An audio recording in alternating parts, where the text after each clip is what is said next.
je n'avais pas d'étoiles. Et comme je le dis en 4e de couverture, j'ai eu la chance très tôt d'avoir des étoiles, mais toutes mes étoiles étaient blanches.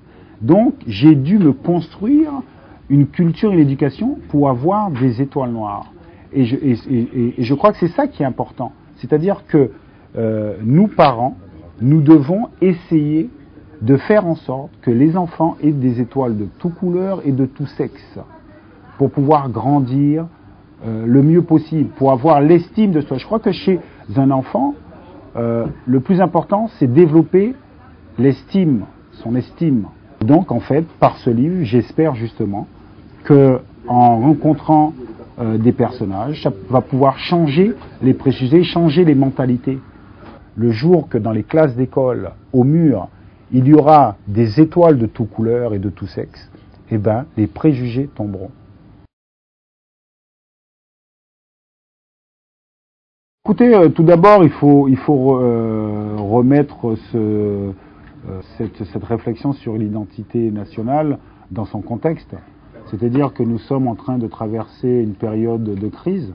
Donc, dans toute période de crise, on essaye un peu de dévier la réflexion sur des éventuels boucs émissaires. Mais ça, c'est vieux comme le monde.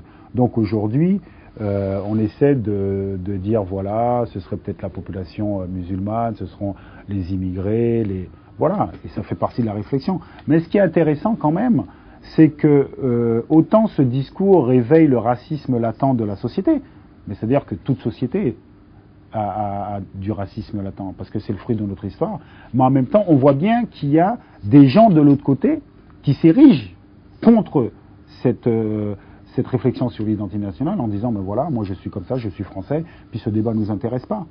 Et donc je crois que ça montre que la société française évolue aussi.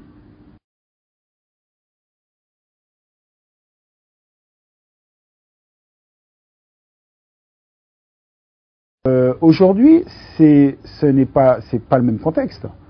Parce que Haïti, je dirais que c'était au XIXe siècle.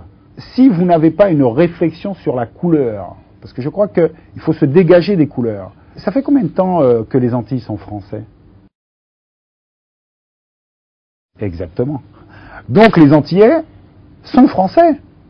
C'est-à-dire, il n'y a pas de discussion qui porte là-dessus.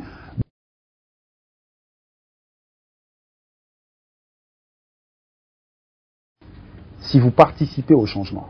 Donc, vous prenez le choix de rester là et d'attendre, ou sinon, vous vous éduquez pour comprendre comment changer les choses.